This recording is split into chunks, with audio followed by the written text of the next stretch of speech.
Good evening and welcome to Marion City Hall. Today is March 18th at 7 p.m. and I'm going to call to order the Marion Common Council meeting. And first we're going to begin with prayer.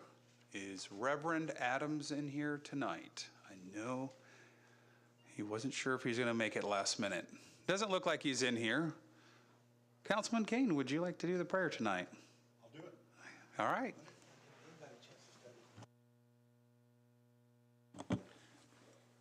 Our dear Heavenly Father, we thank you for being here with us tonight. Bless us all that's here in this room. Be with the ones that are not. Be with us as we consider Marion's future and decisions that we make tonight. And be with everyone in the audience. Be with everyone at home. In your name we pray. Amen.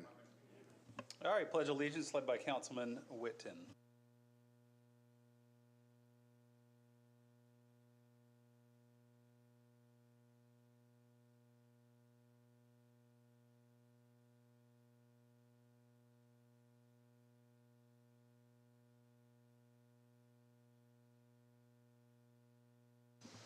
Thank you. Madam Clerk, roll call. Kane. Here. Marshall. Fordyce. Here. Brunner. Here. Klein. Here. Devine. Here. Witten. Here. Cowgill. Here. McKinley. Here. Before we go into Community Spotlight, I just wanted to point out our background tonight is of the Marion Giants boys basketball team, and just want to give them a shout out. They are sectional champions this year, very proud of them. I know Councilman Brunner and I were at the regional game and very disappointed in the end result. Maybe could have gone a different way, right? You don't want me to comment on the officiating. We're tight-lipped on that. But anyways, just very proud of our Marion Giants sectional champs and put up a good fight at regional. So just wanted to kind of honor them away tonight with our background. So, and moving into Community Spotlight. Tonight, we are spotlighting Michael and Ronnie Contreras. Let me get my people at home dialed in here.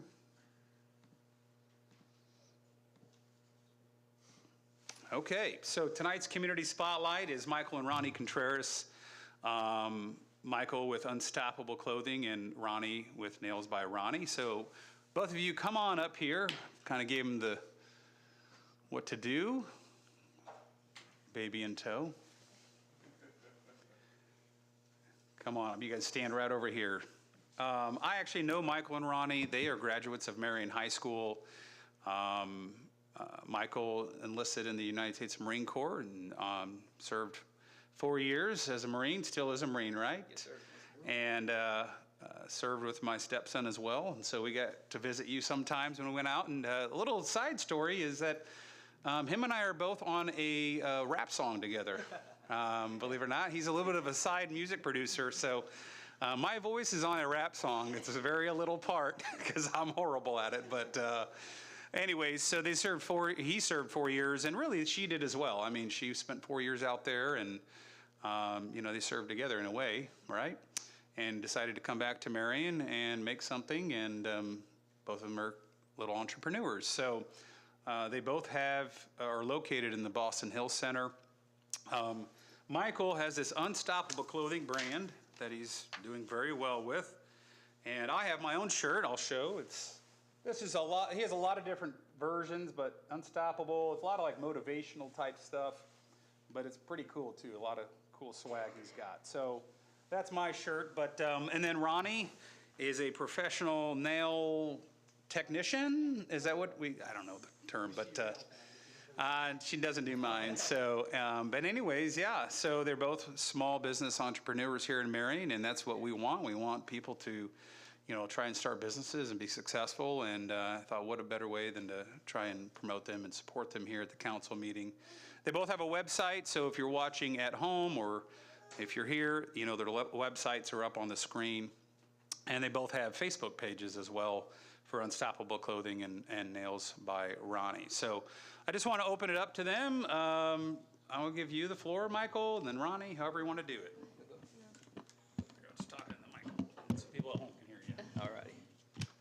to stand close to it? Yeah, sure. All right. I'd like to start off by thanking all the council members in the city of Marion for having us here tonight. It really means a lot to us to be here and share this moment with you guys. My name is Michael Contreras. I'm the CEO and co-founder of Unstoppable, a brand built around motivation, inspiration, and help people pursue their passion in this world. Unstoppable was established in 2019. It was when my uncle and I set out to create something bigger than ourselves and something that could help make a difference in other people's lives. And from the beginning, we had dreams with Unstoppable to be up there with the big brands, but not only for the name, but for the difference it can make in the world. But in 2021, I faced one of the most hardest challenges I've ever faced in my life. I lost not only my business partner, but my uncle, who was more like a brother to me. And without him, there would be no Unstoppable today. His passing took a toll on me, and for a while, I didn't feel like I had the strength to move forward. But that's when I realized Unstoppable wasn't just a brand, but it was a mindset as well. It was the very thing my uncle and I stood for, pushing forward no matter the obstacle. It also became my mission to share Unstoppable with the world, starting here where my uncle and I called home, starting Marion. The thing is, everybody has a story. Everybody has goals that they want to achieve in life. Along the way, there will always be challenges, setbacks, and moments of doubt. But being here today, in this moment, is proof that we are all unstoppable.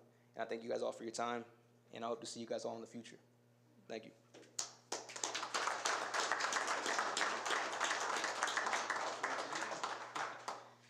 Thank you for having me, guys. I do have a small business downtown at the Boston Hill Center. I've been doing nails for 3 years. I love it. I love meeting new people. So give me a chance. Tell your friends and family about me. Thank you. All right, thank you so much. Another little quick side story is I was out at Camp Pendleton with them one evening, and we were just sitting out one night, and all of a sudden we both were rescuers for a motorcycle accident. There was literally a motorcycle accident right in front of us, and so we share a little brotherhood there, being motorcycle rescuers. So, anyways, just a lot of fun stories. So appreciate you guys coming. We're going to get a photo with you guys up front here. If you want to come out front, all the council members and.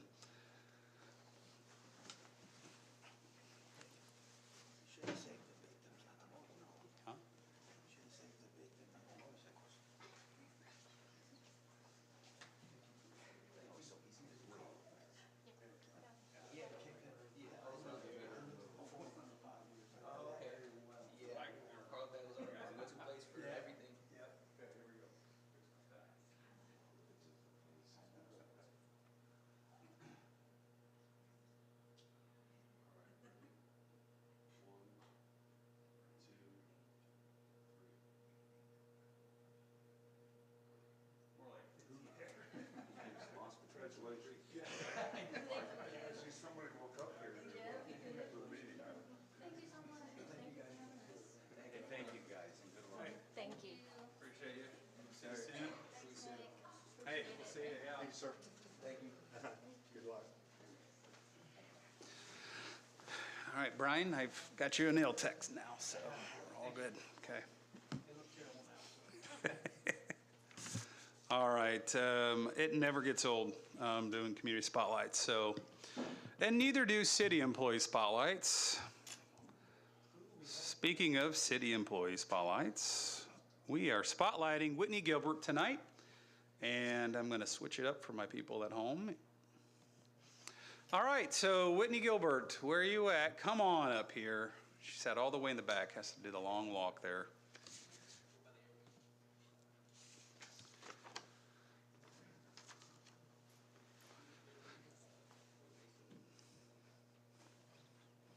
So, those of you that noticed, we had Whitney Gilbert on the last council agenda, and we had full intentions to spotlight her last time, but something major happened in your life, right? Do you want to share with everyone what's going on and why we missed you last time? Last week, a week ago today, or 2 weeks ago, my son left for basic training. So we had to go get him shipped off and see him off, and so now here we are. So Here we are, that was a yeah. big event, so I didn't It want to was miss that. way more important than being here, Yeah, so. it was, yes. So we, first of all, before we get anything, just really want to, thank your son for, going to boot camp. Thank you. And for wanting to serve our country. So I'm sure, I've been through that a little bit with my son going to the Marines, so I know where you're at Yes. right now. It's a Yeah. roller coaster of emotions. Very So, much, yes. but you're going to be extremely proud and have a ton of emotions when you go to his graduation. Absolutely. But let's talk about you for a minute. So Whitney has been with the city how long? It'll be 10 years in September. 10 years in September. It's a long time, and it's a Yes. long time because you're not just serving the city, you're serving different administrations. There's a lot of things that change. And so to stick through it all for 10 years, we really appreciate that. I did get a nice little write-up. Michael Hotz, who is our corporate counsel, any city employee spotlight, I always kind of run it through supervisors, and I even talked to the mayor about it, and they were all just 2 thumbs up. But I want to read this real quick. It's a little windy, but I'm going to go fast. Michael Hott says, "It is my honor and privilege to write this letter in recognition of Whitney Gobert, who has been an invaluable member of the City of Marion team for many years. Whitney has served the city with unwavering dedication, initially working in code enforcement before answering the call to transition to the legal department as a legal assistant to me as corporate counsel and administrative assistant to the chief of staff. In this role, she works closely with me, playing a critical role in efficiency and effectiveness of our legal operations. She's my right hand in so many things. Whitney's professionalism, organization, and diligence have set a high standard within the city. She has seamlessly navigated the complexities of litigation, contracts, and sensitive information with the utmost confidentiality and discretion. Her role extends beyond the legal department. She actively supports and integrates initiatives across various city entities, including code enforcement, Marion City Court, the Board of Public Works, the Redevelopment Commission, the Planning Department, the Mayor's Office, and many other critical bodies within the City of Marion. Her ability to implement and manage crucial behind-the-scenes work ensures the city business is conducted efficiently and effectively. Despite having only recently stepped into the legal support field, Whitney has demonstrated an exceptional ability to produce pragmatic and results-driven solutions, making her an irreplaceable asset to the legal team and the city as a whole. Beyond her professional skill set, Whitney is known for her generosity, teamwork, and servant's heart. If a poll were taken among city employees, I have no doubt she would be recognized as a beloved colleague, known for her willingness to assist and uplift those around her. Her leadership, work ethic, and character make her a shining example of excellence in public service. As I submit my recommendation, I do so with immense pride, though admittedly with a bit of hesitation. Whitney is such a valuable member of our department that we jealously guard her from being pulled away. However, it is only fitting that she be recognized by the City Council for her exemplary service to Marion. I wholeheartedly endorse Whitney Gilbert for this well-deserved spotlight and appreciate your consideration of her contributions." Whitney Gilbert, congratulations. Thank you.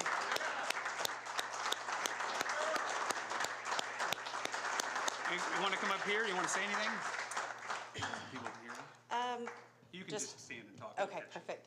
I just want to say thank you to everybody that I work with a great team. I thoroughly enjoy working with everybody, council, the other parts of the team, administration, my family. I have a wonderful support system. Wouldn't have got through the last 10 years without them. So it's been great. Worked for Jerry False Night for a long time before I moved. So I thank him and Michael and Robin and the mayor for all their grace in my times of learning. But just thank you to everybody. I appreciate it. It's an honor. So, Well, we appreciate you and hope you stick another 10, 20 years with us. right on. Yeah. You are an invaluable asset, so thank Right you on. so much, Whitney. Thank you. Nick, and, she also got her 2 daughters are here tonight. You guys Oh, want to you stand guys up did so it. everybody can notice you guys? Yeah. Stand up. Yeah. Proud mom. Yeah. There you go. Thank you. All right. You owe me, so- Chief. Thank you. Yeah. Let's go ahead and get a photo. And of course, your family's welcome to come up too. If anyone wants to come up and be in that photo, come on up. 2 boys. Obviously, one couldn't make it. Yeah. My younger one's at work. You can always so- Photoshop him in. Right, there you go.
Okay. Moving on to the consent agenda for the approval of minutes, consideration of pre-approved claims, and consideration of claims. I would entertain a motion. Mr. President, I move that we pass the consent agenda. Second. Motion by Councilman Kane, second by Councilman Cowgill. Any discussion? All in favor? I'm a board president on a couple boards, and things are, you got to flip the switch because you do all in favor a lot. Madam Clerk, roll call. Kane. Aye. Fordice. Aye. Brunner. I need to abstain on the approval of minutes. I was absent for that meeting. Also, I would okay the consideration of pre-approved claims and consideration of claims, and my microphone is not working. Klein. Yes. Devine. Yes. Witten. Yes. Cowgill. Aye. McKinley. Yes.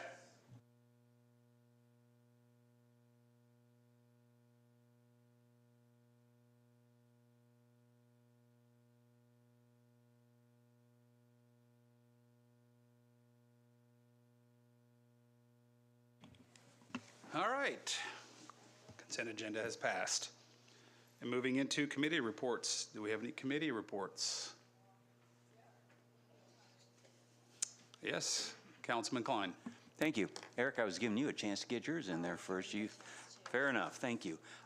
This is a report from the Marion Board of Aviation Commissioners from their March meeting. And there's one piece of good news and one piece of less than good news. The good news is that the new approach lights are installed and they're ready for their FAA flight check.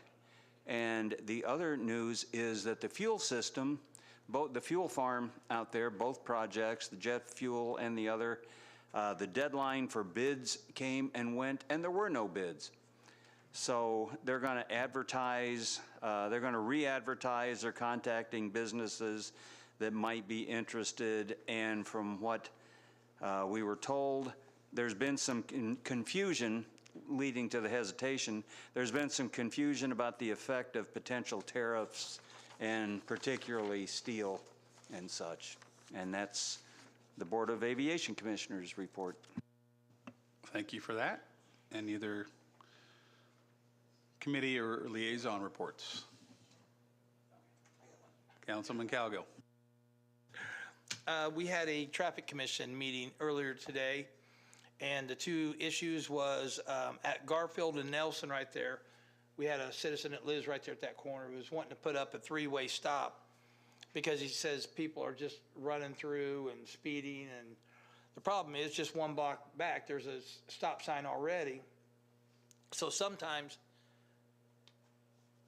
it can create even a bigger issue putting stop signs where people's not used to them, and if they're running the other one. So we kind of tabled it, and Captain Tittle is going to do some research and see how many accidents and ticketing and things like that, if it's been a real issue. So we'll bring that up next month after he has some research. And the other one was they wanted to make from Bond Avenue, it comes all the way into Washington. They want to make that an emergency snow route because they have an ambulance at Washington Township. So they're wanting to, when it hits the city there, make that an emergency snow route. And we all voted favorably to send it to the council. So we'll probably get it next meeting or so. But I think that's important that we do that because that ambulance will need a way to get in and get to the hospital as quick as possible. That's it. Thank you for that. Councilwoman Devine, you have a committee report? If you twist my arm, just a little one. The Board of Works met yesterday, and quite a bit of the meeting was through the police department. They were doing their promotions. The chief left.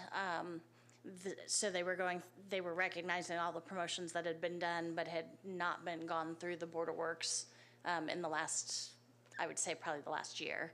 So it was a nice event where they did the deputy chiefs, the captains, the detectives, the lieutenants, the sergeants, and their families came in, and so that was That was a very nice presentation. The Transportation Department came in and was talking about updates to a policy regarding medical qualifications and prescriptions. That my understanding is as part of the federal grant, they had to make sure we had a policy in place and that it met certain standards in order to, you know how the government likes to, not us of course, likes to give lots of guidelines on what we need to do. So that was my understanding on that. There was a discussion about the skid steer lease for the building department, and that was favorably approved. I think they were doing a 4-year lease, 2-year, 3-year lease. I wasn't even close. And then they went back over a variety of unsafe structures. They did approve demolition of, I think, 4 of those, and the rest of them they wanted to hold on, and they wanted to do an additional review of the structures and the paperwork behind them and pictures and so forth, and make sure that kind of what I was getting from the Board of Works was making sure that we're targeting the worst of the worst, so that if the money starts to run thin towards the middle to the end of the year, that we're hitting the worst of the worst versus every single one that's come through. And so they're wanting to take deeper looks into those properties.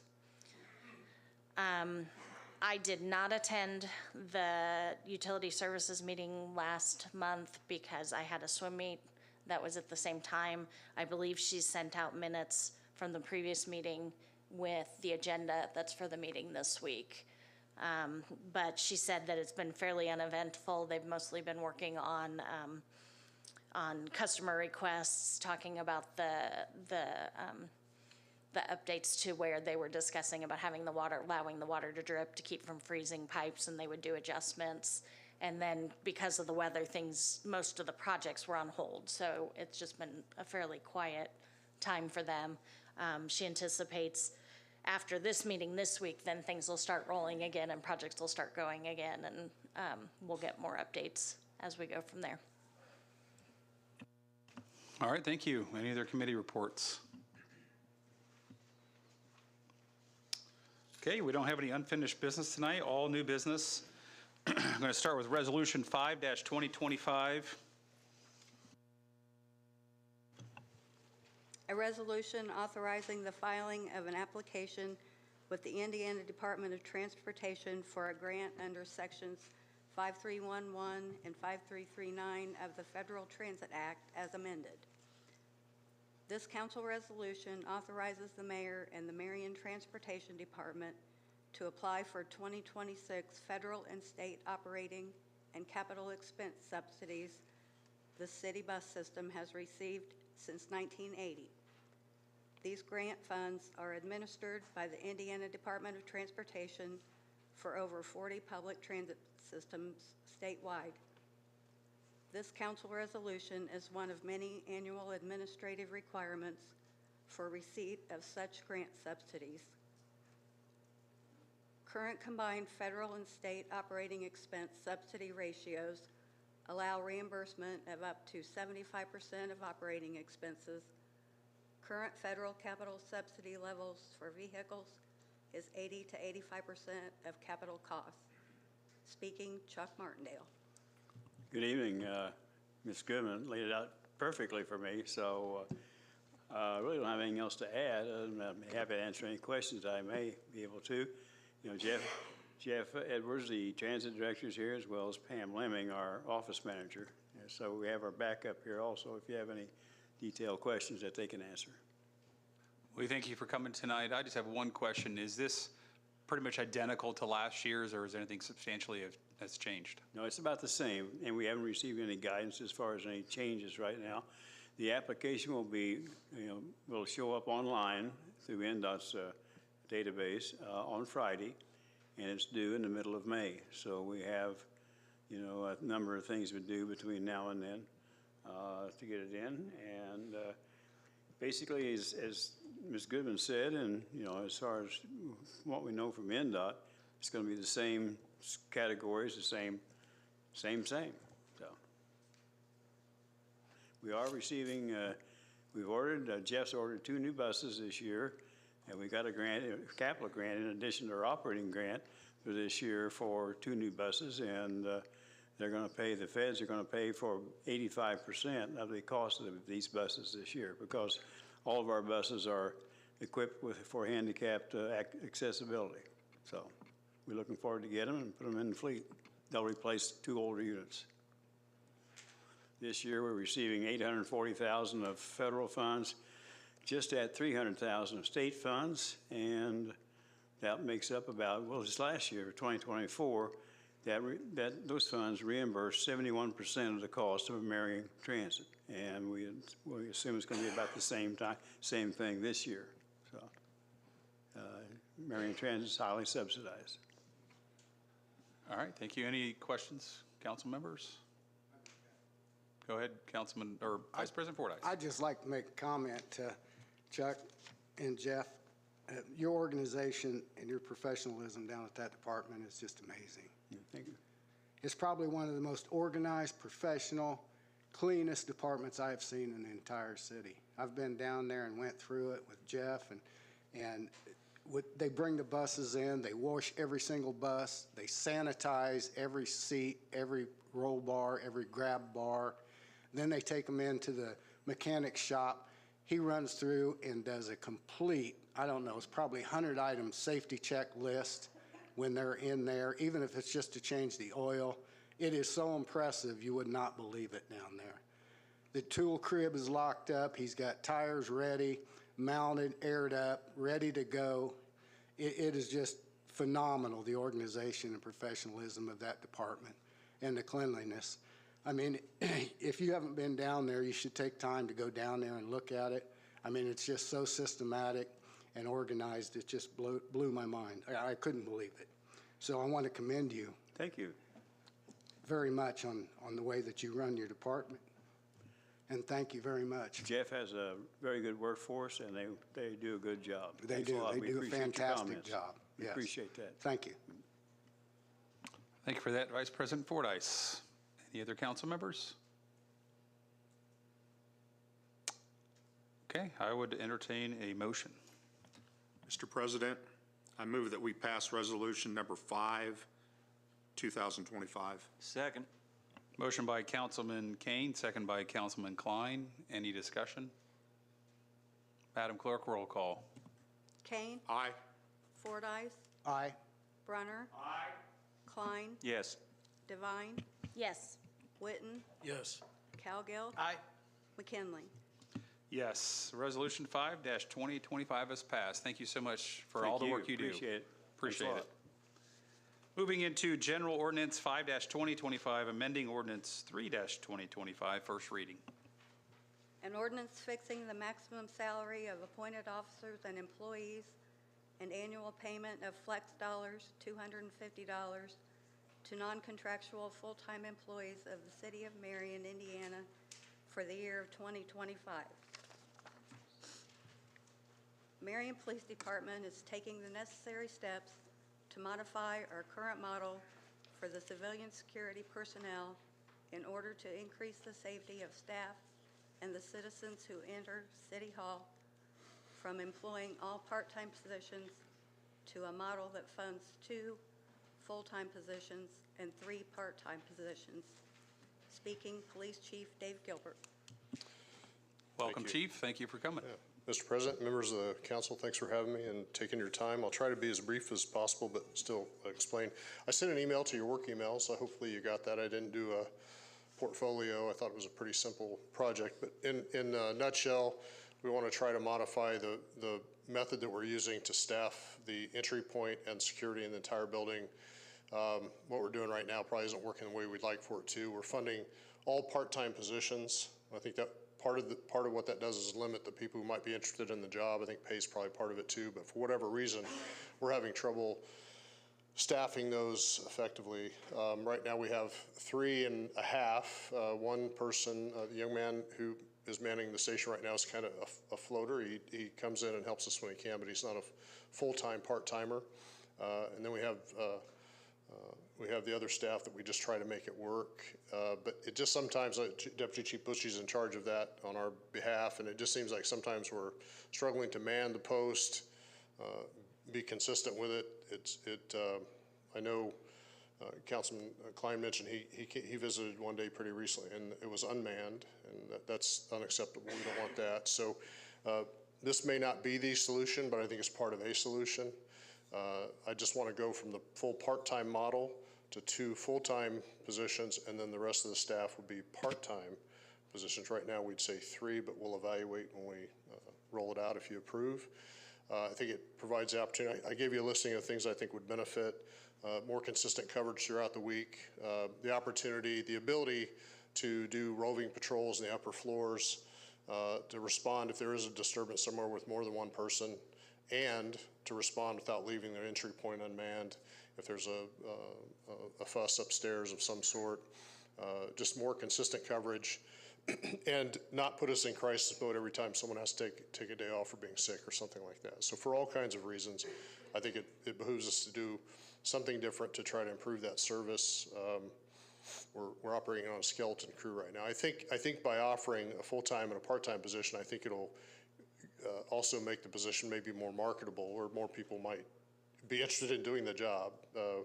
It's sparse responses when we put the job out for any interest, and I think if some people may have, I can't say for sure, but I think some people may have said, hey, part-time. Well, actually, I can give you a little testimonial. We interviewed a young person for a police job just today, and he said, listen, if I don't get the police job, is there anything I can do here to get my foot in the door to do? And of course, we mentioned the security position, and when we said, well, it's part-time, he said, well, I really can't do that. I have to support my family, and he's getting paid the same dollar amount of money where he's working now, but he couldn't take the pay cut for the part-time. So if we had the full-time position, we could have said, hey, if it was open, we could have had an opening right there of filling that in. So for all kinds of reasons, I think it's a good idea. So with that, I sent you the package. Hopefully you had a chance to, or not the package, but the email. Hope you had a chance to read it. If you have any questions, I'll be glad to answer them. Thank you, Chief. Any council members with questions? Vice President Fordyce. Hi, Chief. How you doing today? Great. How are Good, you? Living good. the dream. I had a great time a few minutes ago. That was my daughter. If you I didn't know it, right? That's always nice. We appreciate her very much. She's great. She is. She's fantastic. She's my neighbor, too. But anyhow, the only question that I have, I think that you have one now that you ran through reserve status for the police department. Am I correct? The mayor's security guard? Yeah. My only question is, if you're going to have 2 completely full-time, are you going to run them through a reserve program? Would you prefer to do that also with them being security guards? It's possible, but it won't be mandatory. Okay. We would probably play that by ear to see who the candidate was, and I'll give you an example. You commented back about the person I mentioned in my email who came and worked with us and left. Yeah. Well, he's a retired police officer. Yes. It wasn't necessary to do that. Right. In most cases, it wouldn't be, for example, the young man who's there now, he's not even 21 yet, so that probably wouldn't be a good fit. But if we had the right fit, and it was a candidate we thought would do that and showed interest, it's a lot of responsibility, we'd consider that. But it's a lot of responsibility, a lot of training, quite honestly, some liability that we would assume as a city. Sure. And so I think we take that on a case-by-case basis. Okay.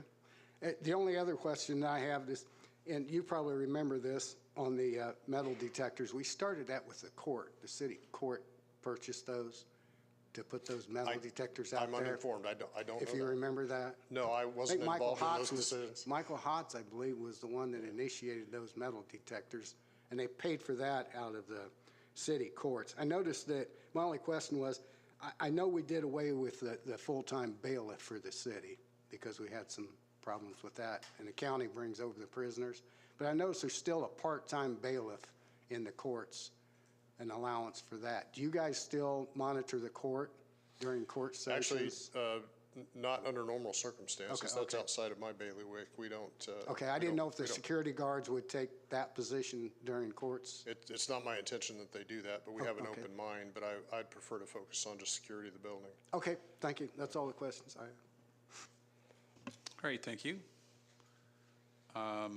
I will share just from we're the fiduciary body and make sure that all council members are educated. First of all, I'm in support of this. But as far as when it comes down to the dollars and expenses, I just want to make sure everyone's educated. So essentially this year we can afford to do this. There are some officers that are on military leave and we can absorb this into the current year's personnel budget. But moving forward, so like next year, Controller Galt was very helpful with this. If we would continue this structure into next year, our 2026 budget estimated would go up about $39,280.46. So we would have to figure out that portion of it when we go through budget process for next year. But I just wanted to make sure we knew that number before we committed to hiring people. So, and it could be something where we just have to, if it's an even budget, we might have to pull from one spot to continue to fund this for the next year. As long as you're okay with that, if we need to pull money from some other initiative to continue paying for this, I'm sure you get creative if we need to. I just want to make sure we're not committing to this and then just during take it out. budget process, we're like, oh, by the way, we got to take this on for next year. The fire chief said he'd be glad if he took it out of his budget. Just, He's which not is here, fine so with yeah, me. sure. Yeah, right, that's why I said it, so. Felt it was a duty to at least report that, so everyone had that educated. We're at your disposal, obviously. You're the fiscal body. We will submit in the budget. You can expect that we'll submit, this is a part of the package in the budget, and then you will decide what the best thing to do is, and we'll abide by whatever you decide. Thank you for that. Any other council members? All right, I'd entertain a motion. Mr. President, I'd like to make a motion that we pass General Ordinance 5, 2025 on to second reading. Second. A motion by Councilman Cowgill, second by Councilman Kane. Any other discussion? Madam Clerk, roll call. Kane, Aye. Fordyce, Aye. Brunner, Klein, Yes. Devine, Yes. Witten, Yes. Cowgill, Aye. McKinley. Yes. We're going to a second reading public hearing for ordinance 5-2025. Thanks, As Chief. always, thank you for your Appreciate it. support. Appreciate it. Thank you. And the last is Resolution 6-2025, request to approve First Amendment to Project Agreement River Rocks. A resolution of the Common Council of the City of Marion, Indiana, approving First Amendment to Project Agreement River Rocks. Rebar Development LLC and the Ridge Group LLC entered into a certain project agreement with the City of Marion and the City of Marion Redevelopment Commission that provides for the development and construction of the project containing approximately 42 one-bedroom and two-bedroom units and approximately 2,968 square feet of commercial retail and restaurant space along South Adams Street. Due to certain floodplain development issues, the developer has asked for certain deadlines to be extended necessary to remedy these matters with federal and state agencies. Speaking, Chris Greisel from Barnes & Thornburg. Welcome. Good evening, President McKinley, members of the council. Chris Greisel, Barnes & Thornburg, represent the City of Marion Redevelopment Commission. Also here with me tonight is Shelby Bowen with Rebar Development. As it was just mentioned in the summary, and as you may recall, we came before this body and approved a project agreement in August regarding the development of the River Rocks lofts. And that project is ongoing. Through the due diligence process, the developer and the city have run into an issue regarding the floodplain and are working with FEMA on the rectification of those issues. And while we have a path forward with those, they are running against some of the timelines in our original project agreement. So we had a due diligence period that was going to expire in March. We had a outside closing date that was going to expire in May. And so we're here before you tonight with a First Amendment to the project agreement to extend those deadlines, both the due diligence period and the outside closing date to the end of this year, simply to allow us the coordinated process to work with the federal and state agencies to rectify these survey issues and the floodplain issues necessary to allow rebar and the Ridge Group to go vertical on the project site. So no other terms of the project agreement are changing, but with that, I'm happy to answer any questions, and I know that Shelby's happy to answer any questions as well. We appreciate that. Any additional questions from the council members? Seems pretty cut and dry. If no questions, I'd entertain a motion. Mr. President, I move that we pass Resolution Number 6, 2025. Second. Motion by Councilman Kane. We'll take the second by Councilman Brunner. Any other discussion? Madam Clerk, roll call. Kane. Aye. Fordice. Aye. Brunner. Klein. Yes. Devine. Yes. Witten. Yes. Cowgill. Aye. McKinley. Yes. Resolution 6-2025 is passed. Thank you very much. And I really appreciate your extra work you're putting into this and getting this to the finish line, so thank you. Okay, that's it for new business, and moving into announcements real quick. Let me get this on my screen. We have our citywide cleanups starting this year on April 12th, and I like what they're doing this year, going by council districts. So we're going to start with Council District 1. And basically that means if you live in Council District 1 on April 12th, you can put those items at your curb. They need to be at your curb by 9 a.m. on the 12th. And the city crew would come around and they're going to pick it up all weekend. If they don't get you to that day, they'll come back on Monday, depending on how much is put at the curb. Just keep in mind, there are some limitations: no construction debris, yard waste, tires, TVs, paint, and burn barrels. But all the other junk can go to the curb. But that's just curbside. The rest of the city can deliver and take their items to the central pickup location that is at the citywide maintenance department from 9 a.m. to 2 p.m. So if you live within the city, you can drop bags and large items off. They're going to have you show an ID to show that you actually live in the city and prove your address is where you live. But this is the first of 6 total cleanups. On the image you see on the screen now, you can see the future dates, and we'll be discussing, which districts are coming next. But District 1 is April 12th. So please get rid of your junk. We're happy to take it from you. And that's all I have for citywide cleanup. Any other announcements? Councilman Kane. Mr. President, I want to put a plug in for the Grant County Historical Society's annual dinner. Now, if you've never been to one of these, it's a great time. My wife and I, Deb and I, attended this last year. They have a great program, a great storyteller. Last year, I would dare say this year's program is going to top last year's. This is held at the Tomahawk Restaurant out on LeGros Road on April the 16th at 6 p.m. I happen to have several applications where you can fill this out, you can mail these in or drop them off down to the library. It tells you where to drop those off. I have several, so if you're in the audience and want some, see me after the meeting. But it's $25 per person, but it is a fantastic time. If you've never been, I would urge anyone in the community to attend that. It's one of their fundraisers, and it's just a great time.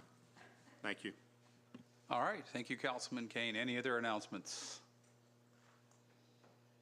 All right. I'd entertain a motion to adjourn. I move that we adjourn. Motion by Councilman Kane, second by Councilman Klein. Any discussion? Madam Clerk, roll call. Kane. Aye. Fordice. Aye. Brunner. Aye. Klein. Yes. Devine. Yes. Witten. Yes. Cowgill. Aye. McKinley. Yes. Meeting adjourned.